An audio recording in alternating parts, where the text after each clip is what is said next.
મારી ગુજ્જુની મોજ ચેનલમાં આપનું સ્વાગત છે। આજના વિડીયોમાં આપણે વાત કરવા જઈ રહ્યા છીએ કે ફાઇનલી આજે તો કાજલ બેનીબા અને દિવ્યાંશ ભાણાભાઈને લેવા માટે ગયા અને દોસ્તો બાવસર લગ્નમાં પણ ગયા। લગ્નની તો ફૂલ મોજ મસ્તી હતી।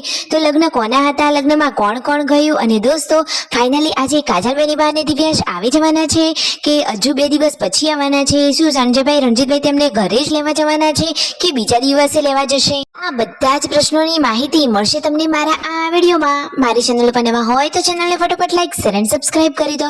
Full video life of Thakor channel દોસ્તો ફૂલ વિડીયોની લિંક ડિસ્ક્રિપ્શનમાં મૂકેલી છે, ત્યાં જઈ તમે આખો વિડીયો વોચ કરી શકો છો। આવી ટૂંકી ટચુકડી લાઈવ લેટેસ્ટ ટ્રેન્ડિંગ માહિતી મેળવવા માટે કરી દો મારી ચેનલને ફટાફટ સબસ્ક્રાઇબ। તો ચાલો દોસ્તો વધારે રાહ ન જોતા આપણે વિડીયોની શરૂઆત કરી દઈએ છીએ। તમે વિડીયોમાં લાઈવ જોઈ રહ્યા છો કે સંજયભાઈ પહોંચી ગયા છે આ આંબલી લેવા માટે। આ ગોરસ આંબલી કાજલ બેનીબાએ તેમના ઘર માટે મંગાવી છે। તો ભાઈઓ બહેનીની ઈચ્છા પૂરી ના કરે એવું થોડી ને બને। તો જુઓ સંજયભાઈ તો આખી આ થેલી ભરી અને સરસ મજાની ગોરસ આંબલી પાક્કી લઈને આવી ગયા છે। તો જુઓ ઘરના બધા જ લોકોએ પણ ટેસ્ટ કરી અને હવે તેઓ લઈ જઈ રવાના છે કાજલ બેનીબાના ઘરે। અને જુઓ બીજી ઘરની શાકભાજી પણ તેમના મમ્મી કાજલબેન માટે મોકલાવી રહ્યા છે। તો જુઓ અહીંયા ઘરનું આ દેશી શાકભાજી વાવેલું છે તો બેનીબાને આજે મોકલાવાનું છે। તો ફાઇનલી દોસ્તો પહેલા જવાનું છે લગ્નમાં। ક્યાં લગ્ન છે, કોના લગ્ન છે અને કોણ કોણ જઈ રહ્યું છે તમે વિડીયોમાં લાઈવ જોઈ રહ્યા છો કે પાર્વતી ભાભી સરસ મજાના તૈયાર થઈ ગયા છે અને મિતાંશને તો બાકી સરસ મજાની ટોપી પહેરાવી લીધી છે।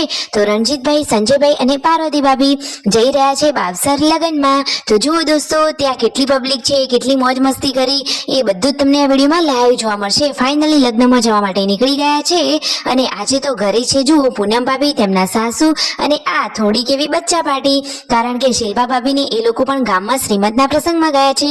તો ફાઇનલી લગ્નની જગ્યાએ પહોંચી ગયા છે અને હવે થાર ગાડીમાંથી ઉતરી જ્યાં લગ્ન છે એ સ્થળે જઈ રહ્યા છે। પાર્વતી ભાભી તો સરસ લાગી રહ્યા છે, મસ્ત તૈયાર થયા છે અને સરસ મજાની સાડી વેર કરી છે। તો ફાઇનલી ત્યાં લગ્નમાં હાજરી આપીને બધા લોકોના ઘરે ઠંડુ પીણું કર્યું। જુઓ આવી ઉનાળાની ગરમીમાં તો ઠંડુ પીણું કરવાની મજા પડી જાય। પછી જમવાનો ટાઈમ થઈ ગયો હતો તો રણજીતભાઈને એ લોકો તો હવે ચાલે જમવા। તો દોસ્તો સરસ મજાનો આ તળાવના કિનારે રાખેલું હતું જમણવાર। તો આ બાજુ હવે પાર્વતી ભાભી પણ મિતાંશને લઈ જમવા માટે બેસી ગયા છે। તો મિતાંશ પણ એમની સાથે મસ્તી કરતા કરતા જમી રહ્યો છે અને પાર્વતી ભાભી એને લાડ પ્રેમથી જમાડી રહ્યા છે। તો દોસ્તો આવી ગરમીમાં પણ હવે લગ્નની સિઝન આવી છે તો બધી જગ્યાએ હાજરી પણ આલવી પડે ને। તો ફાઇનલી અહીંયા થોડીક વાર રોકાયા અને પછી જુઓ બપોરે તો એકદમ કાળઝાળ ગરમી પડી રહી છે અને હવે ત્યાંથી તેઓ જવા નીકળી રહ્યા છે ઘરે। તો ફાઇનલી બધા લોકોને ભેગા થયા, મહેમાનગતિ પૂરી કરી અને હવે જઈ રહ્યા છે થાર ગાડી જોડે, એટલે કે હવે જવાનું છે ઘરે।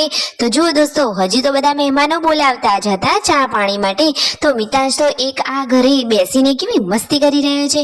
જુઓ આ પ્રકાશનું જાબુ પડતું હતું તો એ તો એને પકડવા માટે જઈ રહ્યો છે અને પકડવા જાય ને પછી છાંયડો થઈ જાય એટલે જાબુ પણ ગાયબ થઈ જાય। તો અહીંયાથી હવે લઈ રહ્યા છે તેઓ વિદાય। તો ફાઇનલી હવે થાર ગાડીમાં તેઓ બેસી ગયા છે। સંજયભાઈ પણ હવે પાછળની સીટમાં બેઠા છે, પાર્વતી ભાભી અને સંજયભાઈ પાછળ બેઠા છે અને ઘરે પણ આવી જ ગયા છે। અને શિલ્પા ભાભીને લોકો ગયા હતા આજે શ્રીમંતના પ્રસંગમાં ગામમાં। તો હજુ તો શ્રીમંતની વિધિ તો બાકી છે, જમણવાર કરી ઘરે આવ્યા અને ઘરે સાથે મહેમાનોને લાવ્યા છે। તો અહીંયા મહેમાનો બેઠા છે, તેમના મમ્મીના પગના સમાચાર પૂછી રહ્યા છે। મહેમાનો આવ્યા હતા લાસડીથી જ્યાં એમના મમ્મીનું પિયર છે। તો જુઓ એમના મમ્મીના ભાઈ ને બધા લોકો વાતોચીતો કરી રહ્યા છે।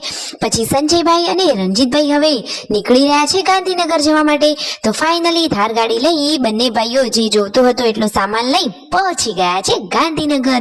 તો થોડાક દિવસોમાં હવે કાજલ બેનીબા આવી રહ્યા છે, કદાચ ટૂંક જ સમયમાં એટલે કે 2 દિવસમાં કાજલ બેનીબા આવી જશે।